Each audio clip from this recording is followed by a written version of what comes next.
11 de diciembre de 1978. Varios enmascarados entraron a la fuerza en el almacén de carga de la aerolínea Lufthansa, en el interior del aeropuerto John Fitzgerald Kennedy en Nueva York.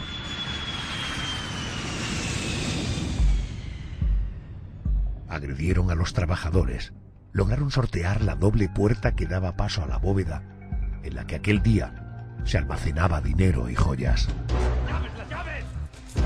En tan solo 64 minutos realizaron el que fue por entonces el mayor robo en suelo estadounidense.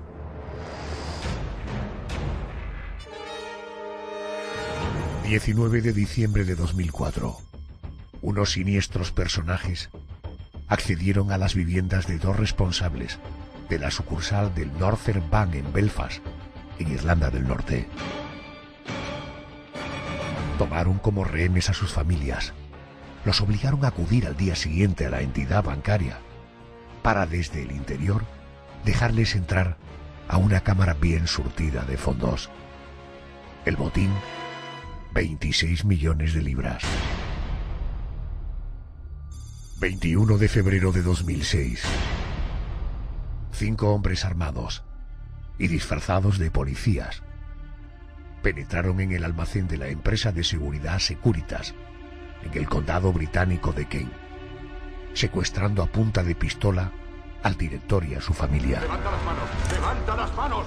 Con ellos de rehenes accedieron al resto del almacén, maniatando a 14 empleados y fugándose con un botín de 53 millones de libras.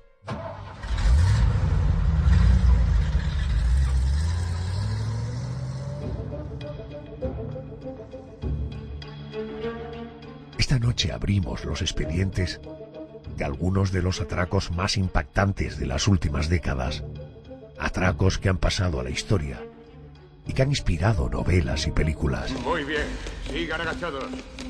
No queremos herir a nadie. Hemos venido a por el dinero del banco. Su dinero está asegurado por el gobierno federal.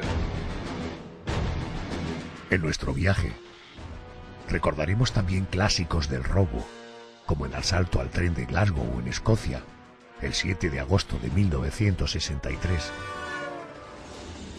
o el que fuera conocido como el robo del siglo, el atraco a la sede del Banco Société Générale de Niza, en Francia, el 16 de julio de 1976, donde se custodiaban multitud de joyas y bonos al portador.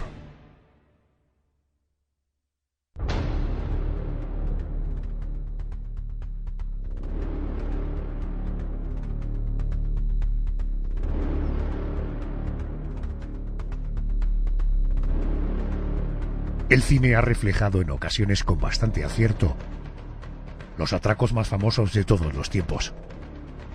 Esos que incluso han llegado a encontrar hueco en el ámbito de la literatura. En nuestra crónica negra de hoy, vamos a conocer algunos de esos atracos que han dejado una huella en la historia de la criminología. ¡Al suelo, venga! ¡Todos al suelo! ¡No! ¡Al suelo! ¡Al suelo, he dicho! ¡Rápido, rápido! Juguemos a algo, señor director. Se llama gira la rueda. ¡Al suelo! Elija héroe muerto o cobarde vivo. Ábrala. José Manuel Frías, muy buenas noches y bienvenido. Buenas noches, Adolfo. Comenzamos con el que ha sido el mayor robo en la historia del Reino Unido. El robo al depósito de seguridad de la empresa Securitas. Se produjo en el condado británico de Kent. Hablamos de enero de 2008. Sus autores fueron juzgados y condenados en un proceso judicial que duró 7 meses. Fue celebrado en el Tribunal Penal de Old Bailey, en Londres. Así es, a principios de 2008, los 5 autores del robo a Securitas en Kent fueron condenados por secuestro, robo, posesión de armas, a penas de entre 10 y 15 años de prisión, por haber sido artífices del que ha sido considerado como el mayor robo en la historia del Reino Unido. Hablamos del robo de 53 millones de libras, que al cambio son 72 millones de euros. ¿Y cómo se produjo el atraco? Tuvo lugar el 21 de febrero de 2006. Los ladrones, que iban armados, penetraron en el almacén de la empresa de seguridad Securitas, ubicada en el sur de Inglaterra, concretamente en el condado de Kent, y además iban disfrazados de policías y secuestraron de esa manera a punta de pistola al director del almacén, a Colin Dixon, que además en ese momento se encontraba junto con su mujer y con su hijo de apenas 8 años. ¿Llegaron a agredir incluso a esta familia? No hubo una gran violencia, pero sí es cierto que los amenazaron con matarlos si no colaboraban. Así que usándolos pues prácticamente de rehenes, lograron acceder al resto del almacén, donde fueron maniatando a 14 empleados antes de fugarse con el botín, tal y como además quedó filmado por las cámaras del almacén a bordo de un camión de 7 toneladas. Pero curiosamente, Adolfo, dejaron allí unos 200 millones de euros porque no cabían en el vehículo. Y lo llamativo es que aunque la policía logró atrapar y encarcelar a los ladrones, como hemos contado, solo se ha recuperado 28 millones de euros de los 72 robados, por lo que los investigadores creen que ese dinero está oculto en algún lugar, posiblemente en Chipre y Marruecos. Las identidades de los integrantes de esta banda se hicieron públicas durante el juicio. Se trataba de Stuart Royle, un vendedor de coches de 49 años. Jermit Bukpapa, de 26 años, sin empleo conocido y de nacionalidad albanesa. Roger Coates, dueño de un garaje de vehículos, de 30 años. Lea Rusa, un reparador de tejados de 35 años. Y Emir Ilsenag, de 28 años, trabajador de Securitas, ni más ni menos que el contacto de la banda en el almacén. El juez, David Penry, ordenó que tras cumplir sus condenas, Jermir y Emir fueran deportados a sus países de nacimiento. José Manuel, ¿qué otros datos sobre este robo salieron a la luz durante el juicio? Pues el fiscal, con buen criterio, llegó a la conclusión de que el móvil de aquel robo no había sido otro que el de poder vivir una vida de lujo con todo ese dinero. Y entre los datos que se publicaron, se supo que los integrantes de la banda usaron una especie de máscaras protésicas que fueron fabricadas por una peluquera llamada Mitchell Hawk. Hay que decir que esta mujer fue inicialmente acusada por la policía, pero luego se libró de ser juzgada por colaborar con los agentes, lo que le ha obligado a cambiar su identidad y a vivir con protección policial, pues para evitar represalias por su ayuda a la hora de identificar a los ladrones. Los miembros de esta banda, los condenados por el robo al almacén de Securitas en Kent, cumplen sus condenas en la actualidad en una cárcel norteafricana. Ya quedan pocos años para que de nuevo pisen la calle.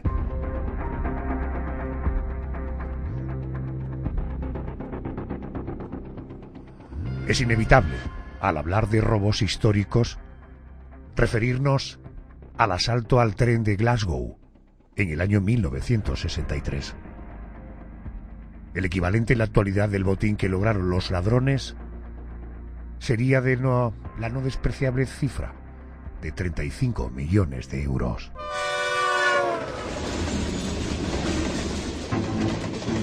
Esta es una historia que viaja en tren desde Glasgow a Escocia, cuyo destino era Londres. Hablamos del 7 de agosto, ¿verdad? Pues sí, se trataba además de un tren de correo y de hecho uno de los vagones estaba ocupado por personal que estaba trabajando en pleno viaje la clasificación de los paquetes que luego se entregarían en la sucursal de Londres. Eso sí, el segundo vagón contenía paquetes certificados muy valiosos, la mayor parte de ellos con dinero en efectivo. Además hay que recordar que estamos hablando de un miércoles y el fin de semana anterior había sido fiesta nacional en Escocia y eso provocó que no pudieran hacer envíos durante el fin de semana, el sábado y el domingo, y que por lo tanto se multiplicaran en el transcurso de la semana. Por eso el dinero que contenía ese vagón, si lo trasladamos a euros, sería de 2,5 millones de euros, pero de euros de aquel entonces, lo que hoy día podría suponer unos 35 millones de euros. Disponemos de 45 minutos y quiero que se hagan 25. ¿Crees que vas a reventar un vagón de alta seguridad en 25 minutos? No será un vagón de alta seguridad. Esos los pondremos fuera de servicio. El sustituirlos será fácil. Bien, señores. ¿Desean hacer alguna pregunta más? ¿Pondremos las armas? Sin armas. No quiero ningún accidente. Ellos también van desarmados. El tren salió desde Glasgow a última hora del miércoles 7 de agosto de aquel 1963. Pero el momento del robo se produjo en la madrugada del sábado 8. Serían las 3 de la madrugada. José Manuel, que los ladrones usaran un señuelo para lograr detener al conductor es un hecho probado, ¿verdad? Efectivamente, los ladrones tuvieron una idea, yo creo que bastante ingeniosa. La luz verde de ese tramo de vía, estamos hablando de Sears Crossing, una zona desierta de Leighton Buzzard, la cubrieron con un viejo guante y lograron activar la roja con una pequeña batería de 6 voltios. Cuando a las 3 de la madrugada el conductor Jack Mills vio la luz roja en la vía, no tuvo otra que detener el tren pensando que se había producido algún tipo de problema técnico.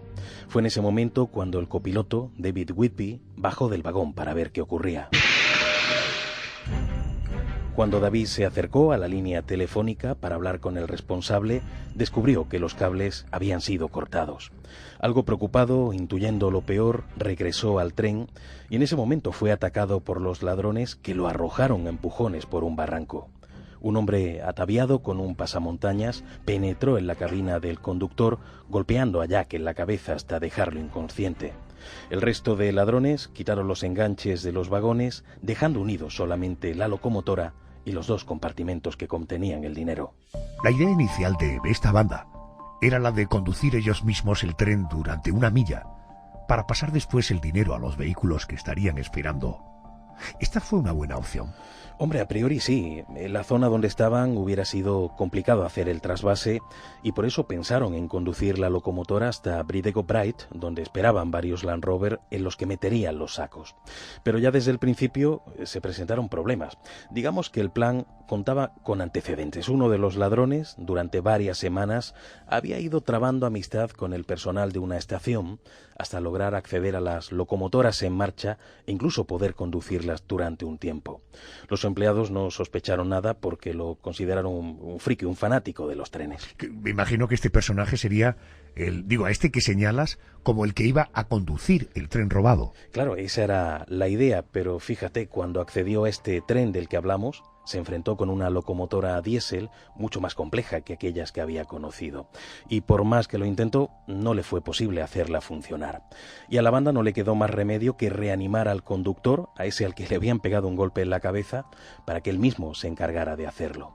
Mientras tanto, el resto del personal ferroviario fue aislado, fue vigilado en un rincón del vagón y una vez en el destino los atracadores trasladaron aquellos 120 sacos de dinero hasta los vehículos. Además lo hicieron de una forma rápida y efectiva.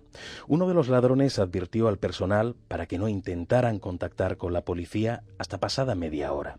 Y aquello fue un error porque dieron a entender que existía algún escondite en las cercanías. No se muevan en media hora. Dejaremos un hombre. Si alguien se mueve, lo matará. Si tienes problemas, dispara. Adelante, muchachos. Ya está. Volveremos dentro de 45 minutos. Pensaré en algo para distraer a la policía. Sabéis a dónde ir. Seguid vuestra ruta si no corréis. Claro que sabían dónde ir. A una antigua granja cercana, alquilada para la ocasión. La banda celebró el buen final de la operación haciendo planes de futuro con el dinero robado. Una vez repartido el dinero, en su mayoría billetes de 1 y 5 libras, estaban tan distendidos que con ese dinero empezaron a jugar al Monopoly. José Manuel, ¿qué hizo la policía para dar con los atracadores? Pues ha quedado claro que este robo era muy importante y por ello participaron en la operación policial dirigida por el inspector jefe Jack Slipper de también pues la brigada móvil de Scotland Yard y algunos detectives muy destacados de Buckinghamshire. A la vez, la policía de transporte de Inglaterra fue confeccionando una lista de posibles sospechosos. Los ladrones habían pensado originariamente mantenerse varios días en esta granja para no llamar la atención, pero de pronto comenzaron a asustarse al escuchar el paso de aviones que curiosamente no tenían nada que ver, que eran parte de las misiones de entrenamiento de la RAF. Pero ellos creyeron que sí, que se trataba del operativo para dar con los ladrones y decidieron marcharse de inmediato. Lo que ocurrió fue que uno de los vecinos de una granja cercana, al ver el ir y venir de los ladrones con los sacos, avisó a la policía para que se acercaran al lugar. Los agentes que visitaron la vieja granja encontraron, además de abundante comida y ropa de cama, multitud de envoltorios de billetes y fragmentos de paquetes de correo certificado. El asunto estaba claro, pero los ladrones se habían marchado.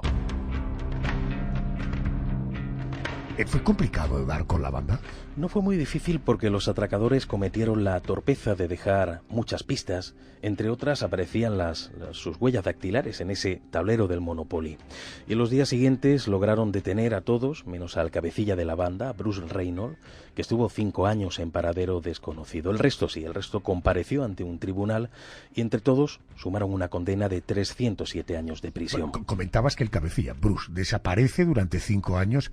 ¿Llegaron a atraparlo después? Sí, luego lo atraparon, fue condenado a 10 años de cárcel y también ocurrió algo curioso con su compañero Ronnie Biggs, que tras ser condenado a 30 años logró escapar de la prisión. Ronnie se marchó a Brasil, saltando desde España, y regresó a Inglaterra en el año 2001. Allí ya se entregó, era un hombre anciano, para cumplir su condena.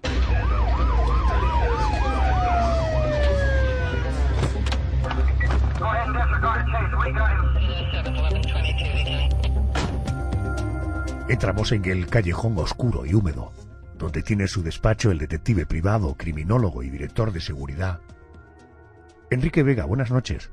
Buenas noches, Adolfo. ¿Alguna vez te cambiarás de calle? Porque esta es muy oscura, ¿eh? En cuanto pueda, Adolfo. De todas formas, esto intimida, y eso es bueno. ¿Qué datos puedes contarnos de la investigación del robo del siglo? Pues mira, te diré, Adolfo, que se ha escrito y hablado casi todo del que muchos han considerado durante mucho tiempo el robo del siglo. Un robo que tuvo en jaque a toda la policía de Scotland Yard durante días. Se tomó declaración a los 72 trabajadores de la estafeta de correos que iba trabajando aquella noche en los vagones, además de los maquinistas. Ninguno de ellos pudo ofrecer ninguna prueba clara que indicara la identidad de los atracadores.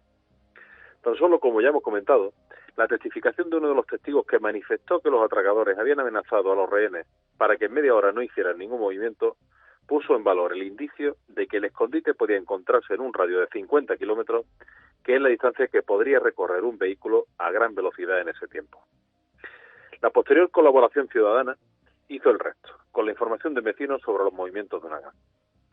Estas alertas de la policía las conocía el grupo de atracadores, ya que desde el momento del robo estuvieron conectados a las emisoras de la policía y esto propició que pudieran escapar antes de lo previsto.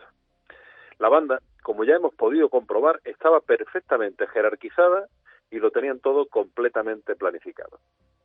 Era un grupo inicial de ladrones sin ninguna experiencia, pero determinaron unirse a un grupo de atracadores que se hacían llamar los asaltantes de la costa sur. En total, una fuente determinaron 15 componentes y otras 17 o 18. En total, se pudo comprobar que aunque nunca se encontró la totalidad del dinero, se hicieron 18 partes iguales a repartir entre los componentes. Toda la información extraída por un componente con acceso a los datos desde el interior determinaron los detalles. No solo el día idóneo del robo, las cantidades, el número de personas que encontrarían, el recorrido y las paradas, sino incluso el modelo de vagón que usarían esa noche y de las medidas de seguridad de las que carecían. En 1963, los vagones estaban equipados con alarmas, rejas en las ventanas y cierres de seguridad de las puertas, pero esa noche se portaba un viejo vehículo suplente por avería del principal. Ese vagón fue guardado durante 7 años como evidencia de la policía y finalmente se quemó en presencia policial para evitar a los cazadores de souvenirs. El robo podía haber sido perfecto, de no haber sido porque uno de los componentes que tenía encomendado quemar la granja no lo hizo, como confesaría más tarde. Se pudieron aportar 613 pruebas y 240 testigos fueron llamados a declarar. Como anécdota, te contaré que el tablero del Monopoly y un billete de 5 libras recuperado está expuesto en el Museo de la Policía de Versailles. Los billetes, como hemos dicho, eran todos de 1 y 5 libras y podían haberlos gastado sin temor a ser rastreados, ya que no estaban identificados. Mucho de ese dinero fue lavado en casas de apuestas y finalmente no pudo recuperarse. Finalmente, te contaré que al menos 4 de los encarcelados, después de cumplir sus condenas, vinieron a España, que fue finalmente el retiro dorado de los atracadores más famosos de la historia. Querido Enrique, gracias y buenas noches. A vosotros, buenas noches. Hemos hablado de un robo importante a nivel económico, pero en el que apenas hubo violencia. Quizá por eso, buena parte de la banda salió relativamente joven de la cárcel. ¿Se sabe qué ha sido de algunos de sus integrantes? Sí, es muy curioso, pero a ninguno de ellos les fue excesivamente bien. Por ejemplo, Buster Edwards se dedicó a vender flores en un puesto, concretamente en la estación de Waterloo, en Londres, y luego se suicidó en el año 94. Otro de ellos, Sean Wilson, fue asesinado en nuestro país, aquí en España, por motivos aún desconocidos, y James Hussey y Thomas Wisby se dedicaron al narcotráfico y fueron condenados por ello en el año 1989. Cerramos y abrimos expediente.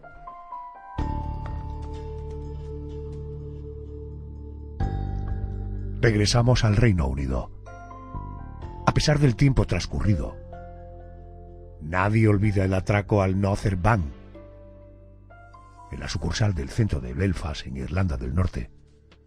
Un robo protagonizado por el IRA, el Ejército Republicano Irlandés. El botín, 26 millones de libras, unos 38 millones de euros. José Manuel, ¿cómo se produjo este atraco? Fue un atraco realmente de película, porque los ladrones no fueron directamente al banco a robar, sino que irrumpieron el 19 de diciembre de 2004 en las viviendas de 2 de los responsables de esta entidad bancaria.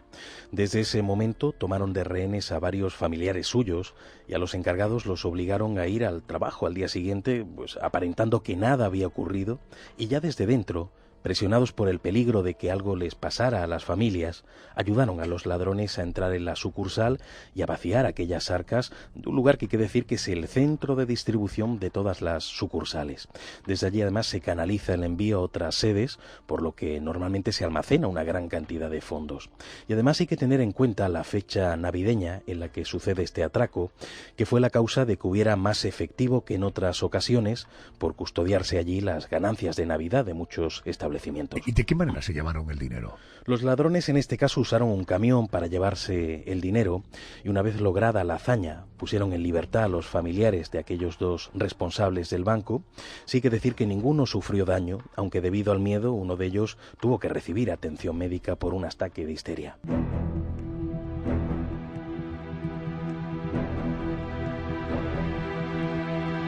Aunque el atraco se investigó a fondo, nunca se pudo dar con sus autores, ni fue posible localizar el dinero. Fuentes cercanas al IRA negaron su participación en el atraco, pero las autoridades estaban convencidas de la implicación de aquel comando, ya inactivo, del Ejército Republicano Irlandés. Los investigadores creen que a pesar de los 14 años transcurridos, buena parte del botín tiene que estar oculto, dadas las enormes dificultades de blanquearlo ante la presión de la Agencia de Recuperación de Activos en el Reino Unido. La investigación, tal y como afirmó un portavoz policial, continúa abierta.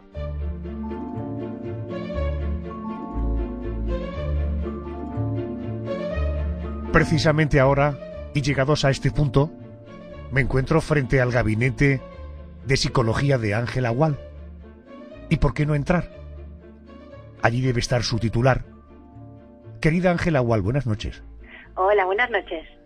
A propósito de encontrarte, ¿qué nos puedes contar sobre la psicología de los atracadores?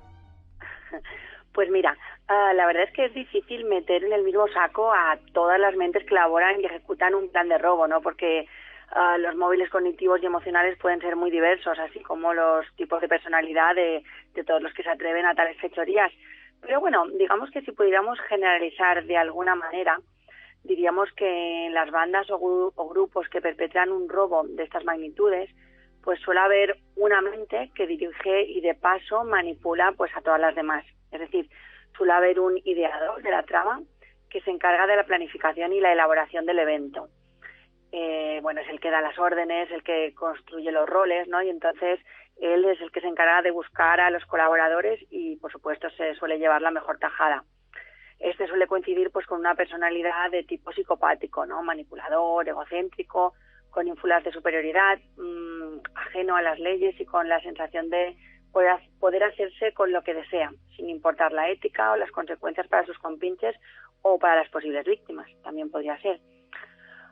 ¿Qué os puedo contar más? Bueno, suele ser el que corre menos riesgo y el que se mancha menos las manos, ya que le gusta dominar la situación desde una perspectiva más alejada y segura, claro. Aunque, claro, no siempre es posible, ya que, como vemos en los casos citados, en los casos que estábamos comentando, pues los robos de estas características son organizados para la participación de pocos individuos, por lo que cada uno tiene su papel y no se puede prescindir de nadie. Bueno, normalmente en un grupo también hay varios sujetos que están en el mismo por sus habilidades concretas o también quizás por ser fáciles de manejar.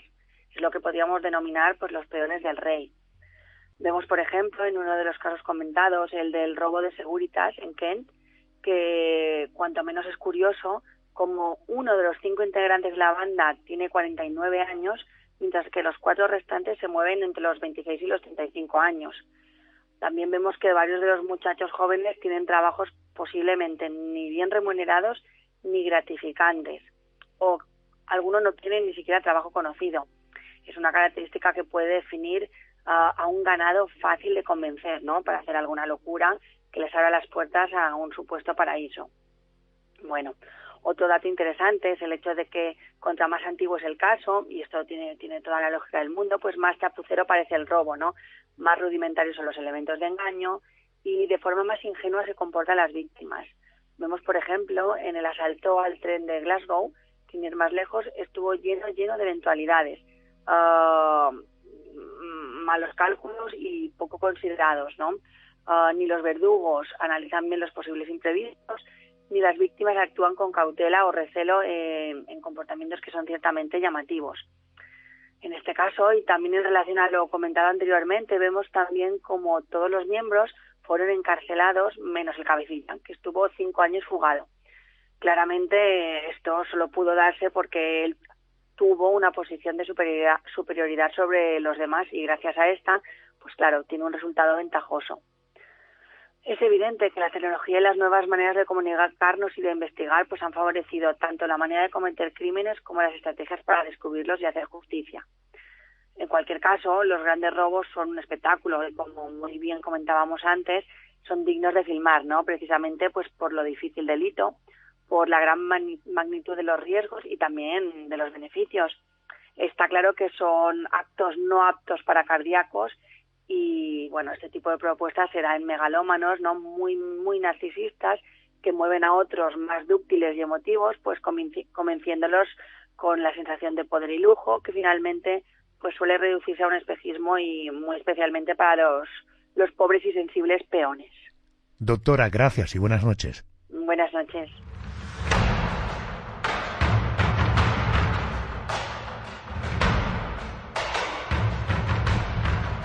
Cuando se habla de robos importantes, tampoco se puede dejar de lado el que fue conocido como el robo del siglo.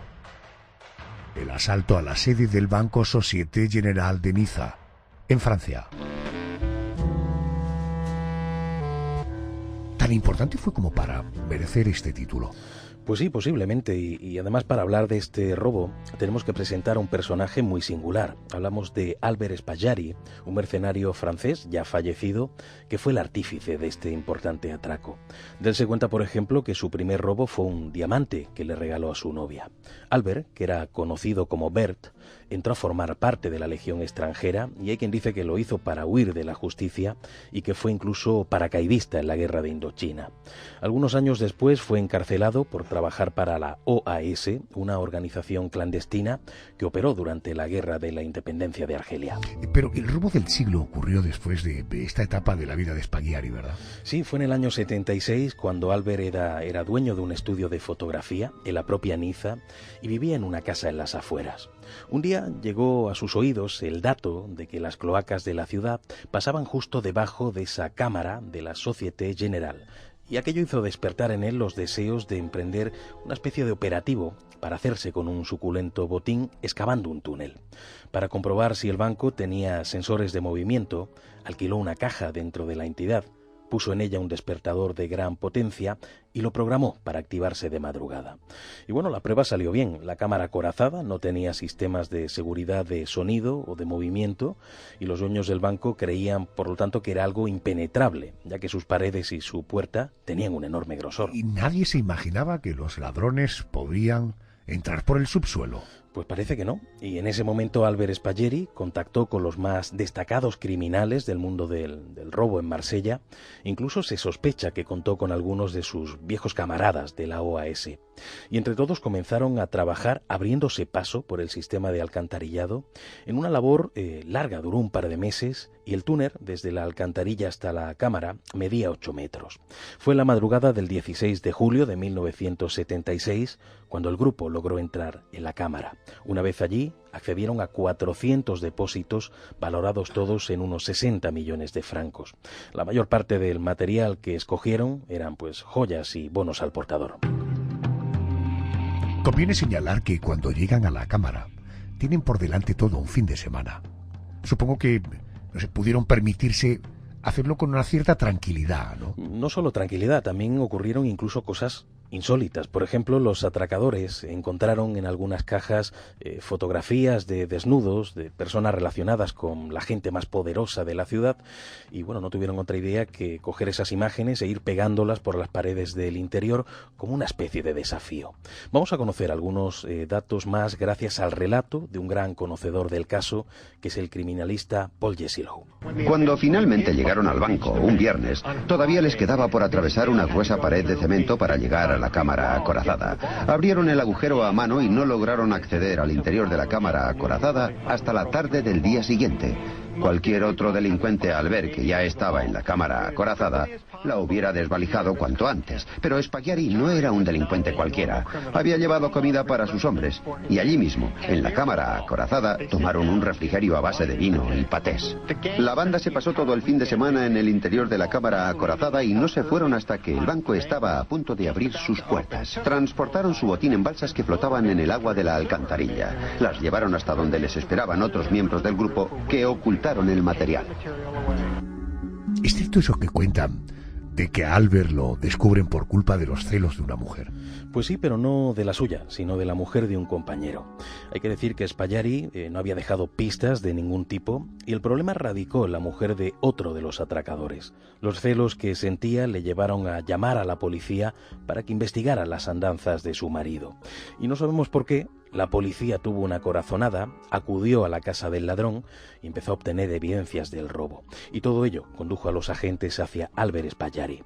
Y Albert fue llevado a juicio y en sus declaraciones se inventó, prácticamente en tiempo real, unas historias muy cómicas, afirmando, por ejemplo, que ese robo tenía como objetivo financiar una organización política secreta.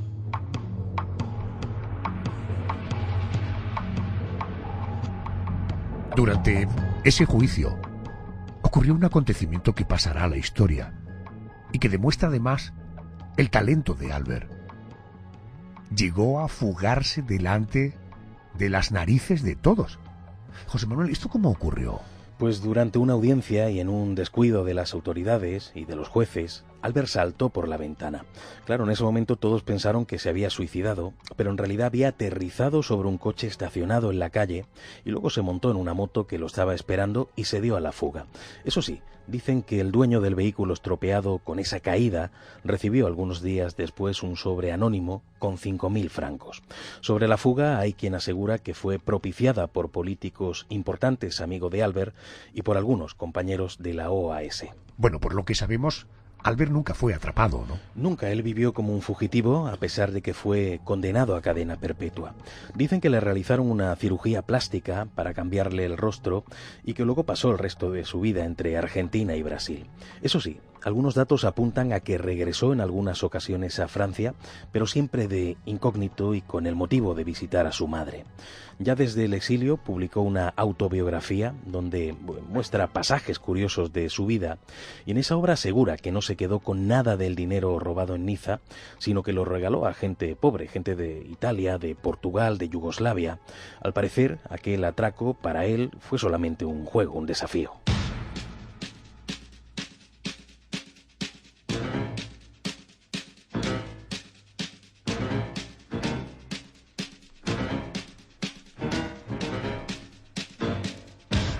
Abrimos nuestra sala de audiencias. Nos permite entrar el juez Bernardo Pinazo. Señoría, muy buenas noches. ¿Qué tal? Muy buenas noches, Adolfo. ¿Qué nos puede usted contar a nivel judicial del atraco al Banco Société Générale?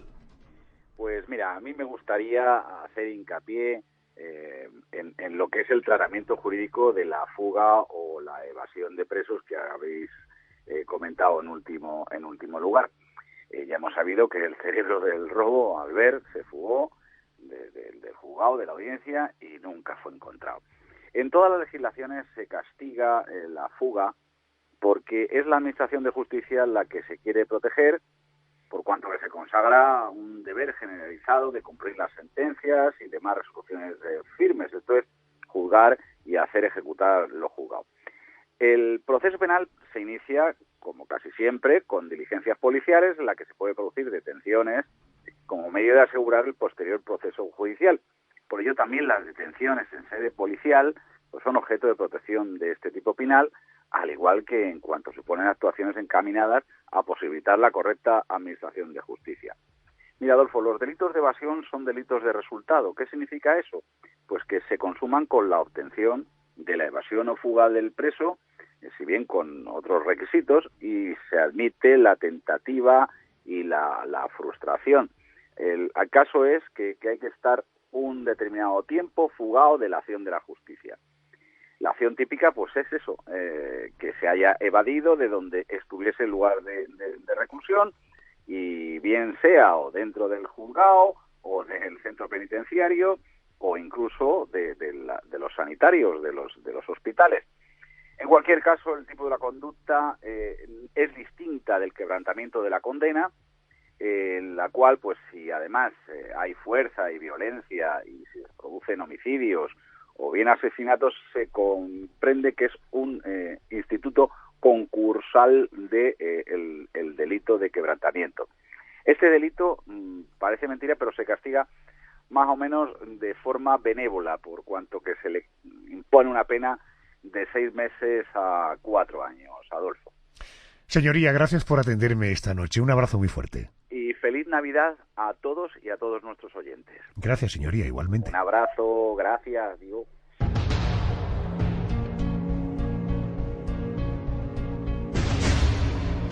Siempre tan atento a su señoría, ¿verdad?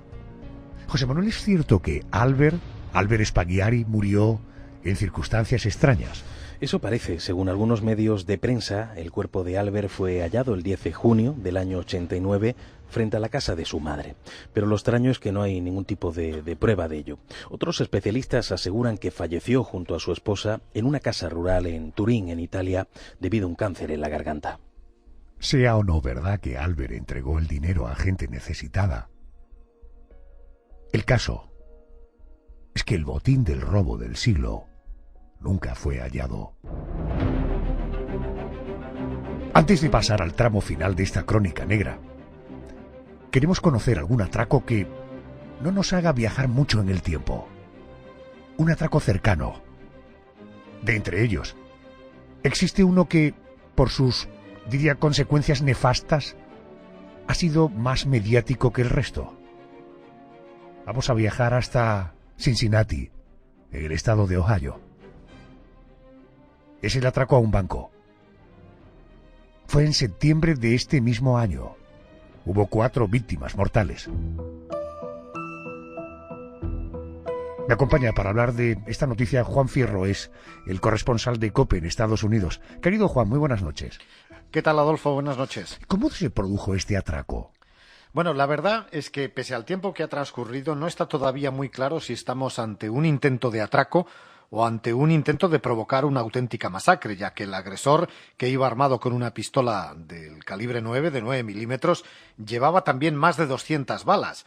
Estos hechos se producían hace ya algún tiempo, como decíamos, y la policía la verdad es que ha ofrecido muy pocos detalles porque se sabe muy poco. Se sabe que el agresor entró en el vestíbulo del Fifth Third Center, donde hay un banco, pero también hay muchos negocios como restaurantes y tiendas, y que en un momento dado comenzó a disparar provocando la muerte a 3 personas. Una murió en el acto y otras 2 en el hospital. Este edificio se encuentra en el centro de la ciudad de Cincinnati, en una de sus plazas más concurridas, que se llama The Fountain Square, la plaza de la fuente, y desde esa plaza varios policías comenzaron a disparar contra el agresor. Y todavía no se ha informado, la policía la verdad es que está manteniendo un gran secreto sobre todo lo ocurrido, si el agresor fue alcanzado por las balas de los policías o si se suicidó. Como te digo, todavía hay muchísimos interrogantes en lo que parecía en un principio atraco, pero que ahora mismo no está muy claro si estamos hablando realmente de un atraco o de algo más. Pero Juan, por lo que me cuentas, da la impresión de que la policía estaba allí en el momento en el que el criminal accede a la entidad bancaria, ¿no? Sí, parece que en ese vestíbulo había por lo menos un agente de policía que dispara contra el agresor, pero también lo que relata, por ejemplo, el alcalde de la ciudad y lo que relatan otras autoridades es que varios policías que estaban en el exterior comienzan a disparar destrozando los cristales de ese vestíbulo desde el exterior hacia el interior donde habían localizado al agresor. Es decir, se produce un intercambio de disparos tanto con un agente de policía que parece que no estaba de servicio, que estaba en el interior de ese vestíbulo, como otros agentes que acuden después de que se conocen las primeras informaciones, las primeras llamadas de que se está produciendo un tiroteo en el vestíbulo de ese edificio. Decíamos al principio que hay 4 víctimas mortales, una de ellas el atracador. ¿Las otras son agentes de policía, empleados, no sé, clientes? ¿Quiénes eran? Personas que pasaban por allí. Fíjate que una de las personas fallecidas es una mujer de 25 años que cuando entró en el edificio, muchas de las personas que estaban saliendo del edificio porque habían ya oído a los primeros disparos, le dijeron que no entrara, que se quedara fuera porque ahí estaba pasando algo. Pero esta mujer llevaba unos auriculares puestos y no escuchó ninguna de las advertencias y fue una de las primeras víctimas de lo que ocurrió en ese edificio de Cincinnati. Las otras 2 personas eran 2 hombres, uno de 64 años y otro de 48 años. Como te digo, 2 de ellas fallecieron en el hospital y la mujer resultó muerta en el acto cuando entraba, después de que no pudiera escuchar las advertencias. Se hace valer aquella idea, ¿eh? Lo tenía escrito. No me digas que vas cerca de un banco con unos auriculares, hay un atraco, hay un tiroteo, te dicen que no vayas. Como vas con los auriculares no escuchas. Coño, es que te tocaba ese día, es que no hay ninguna duda, ¿eh? Pero vamos, desde luego, y además no sé si fueron muy evidentes los gestos y los gritos o de las personas que intentaban detener a esta persona, o quizás pudieron haber hecho algo más, claro, ¿no? Es decir, agarrarla por un brazo y decirle, oye, que no entres porque ahí dentro están a tiro limpio. Oye, Juan, ¿ha trascendido ya la identidad del agresor? Sí, la policía ha identificado al agresor como Omar Enrique Santapérez, de 29 años, una persona que residía en la zona de Cincinnati sin ningún tipo de antecedentes penales.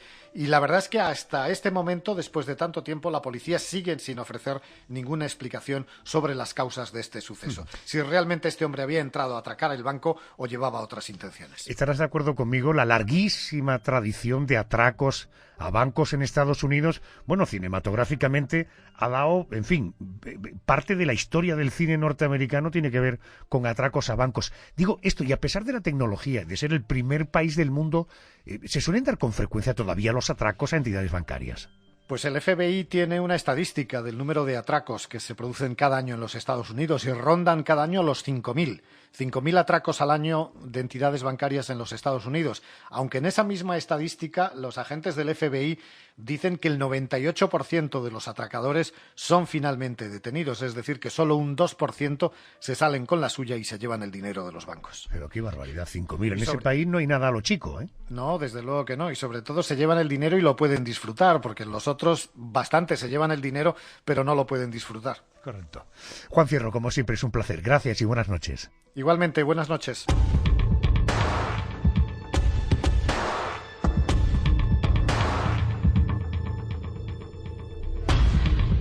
Vamos a ir cerrando esta crónica negra y lo vamos a hacer abriendo un nuevo expediente.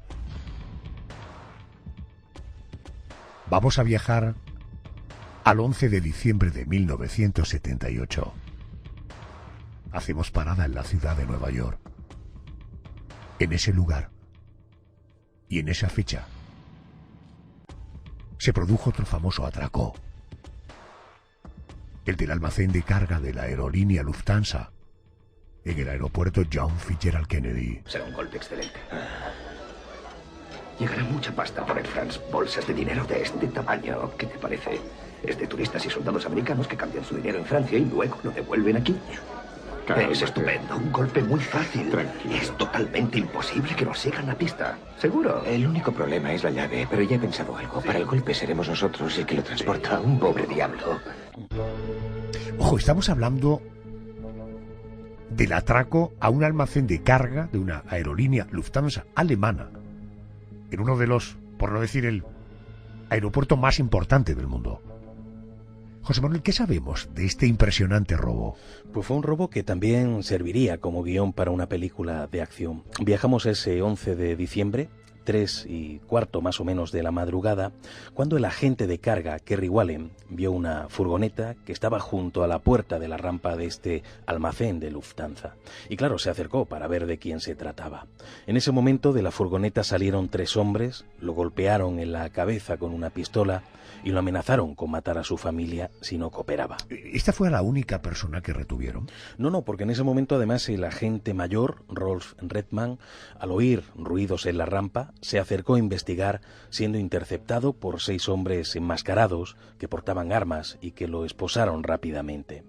Después, con una llave que le quitaron a Kerry y llevando además al propio Kerry ensangrentado, un poco como muestra de lo que eran capaces de hacer, se fueron adentrando en el almacén, secuestrando a todos los empleados con los que se fueron encontrando. Y entre ellos estaba Rudy Ayres, un personaje muy importante porque era el único guardia que conocía la combinación de la bóveda de doble puerta donde estaba el botín.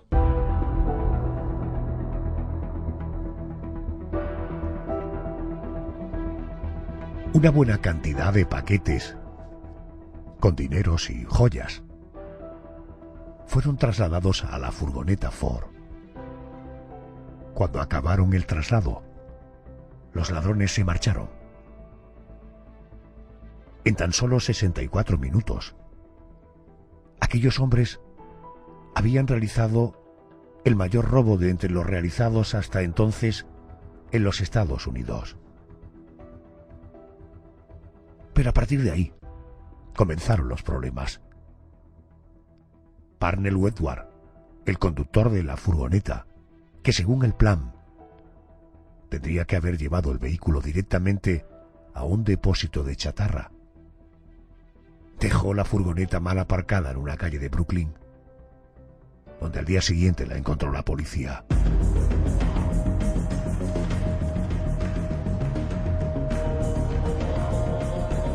José Manuel, ¿qué ocurrió en ese momento? Pues ocurrió lo inevitable. Se descubrió todo porque aquella era la furgoneta precisamente que aparecía en las cámaras de seguridad del aeropuerto y además en ella estaban las huellas dactilares de los implicados. ¿Los miembros de aquella banda, estos fueron detenidos? Pues fíjate, aquí empieza lo interesante porque varios de los implicados en este robo fueron asesinados en los días siguientes. La explicación a este extraño suceso estaba en que el robo había sido organizado por los mafiosos Jimmy Burke y Henry Hill, que se habían enterado de que todos los meses se hacía un envío con un cargamento con millones de dólares a ese almacén de Lufthansa. Además, el chivatazo lo dio un empleado del mismo aeropuerto JFK. Y el caso es que, al descubrirse la furgoneta, Jimmy quiso quitarse de en medio a todos los que hubieran podido delatarle. Así que, fíjate, de un robo perfecto sin víctimas mortales, pasó a ser un fracaso que acabó con la muerte de más de 10 personas. ¿Cuál fue el momento? ¿En qué momento las autoridades dieron con la identidad de los organizadores del robo? Pues ocurrió cuando el propio Henry Hill fue detenido por tráfico de drogas y él, para evitar la cárcel, llegó a un acuerdo en el que delataría a todos los implicados en el robo anterior. Para evitar represalias, eso sí, entró en un programa de protección de testigos del FBI. Gracias a sus declaraciones, varias personas acabaron en prisión, entre ellas el propio Jimmy Burke. Oye, ¿recuerdas aquel tipo del que te hablé? El enlace. Sí. Resultó ser un traidor. En cuanto le trincaron, no perdió el tiempo y os delató a todos. Yo sé dónde está ahora. Está escondido. ¿Entiendes? ¿Tienes algún problema en ir con Anthony de viaje para dedicarte al asunto? No, claro que no.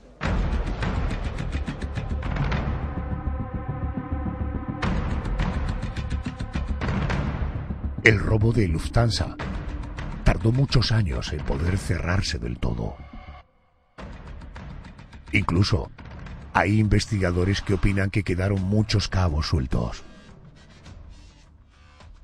Este caso inspiró una peli imprescindible del cine sobre mafias. El título de la película, Uno de los nuestros. Película que se estrenó en el año 1990. Su director, Martin Scorsese, fue protagonizada por el actor Robert De Niro.